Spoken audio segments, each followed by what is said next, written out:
በአፍሪካ ቀንድ የፖለቲካ ትኩሳት መሃል ከባድ ውሳኔ ተላለፈ። የሶማሊያ ፌዴራላዊ መንግስት ከተባበሩት አረብ ኤምሬትስ ጋር የነበረውን የደህንነትና ወታደራዊ ስምምነት ሙሉ በሙሉ መሰረዙንና የአየር ክልሉን መዝጋቱን አሳውቋል። የኤምሬትስ መንግስት የየመን ተገንጣይ መሪን አይዳሩስ አልዙባይዲን ያለ ሶማሊያ እውቅና በህገወጥ መንገድ በሞቃዲሾ በኩል ወደ አቡዳቢ እንዲበሩ ማመቻቸቷ የሶማሊያን ሉዓላዊነት እንደጣሰ ተቆጥሯል።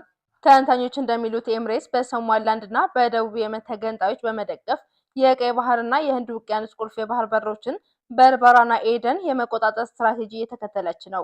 የኤሚሬትስን ተጽዕኖ ለመግታት ሞቃዲሾ ፊቷን ወደ ሪያድ አዞራለች። የሶማሊያ መከላከያ ሚኒስቴር የሳውዲ ጦር በሶማሊያ ጣልቃ እንዲገባና በተለይም እስራኤል እውቅና የሰጠቻትን የሶማሊላንድ እንቅስቃሴ እንዲገታ ጥሪ አቅርበዋል።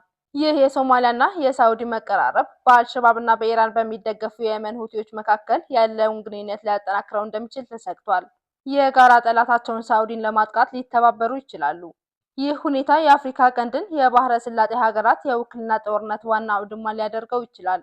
እርሶም በዚህ ጉዳይ ላይ ያሉትን ሀሳብ ኮሜንት መስጫ ሳጥን ላይ ያስቀምጡልን። እንዲሁም አዳዲስ መረጃዎችን እና ጥልቅ ትንታኔን ለመከታተል ቻናላችን ሎሚ ሚዲያን ሰብስክራይብ በማድረግ ቤተሰብ ይሁኑ።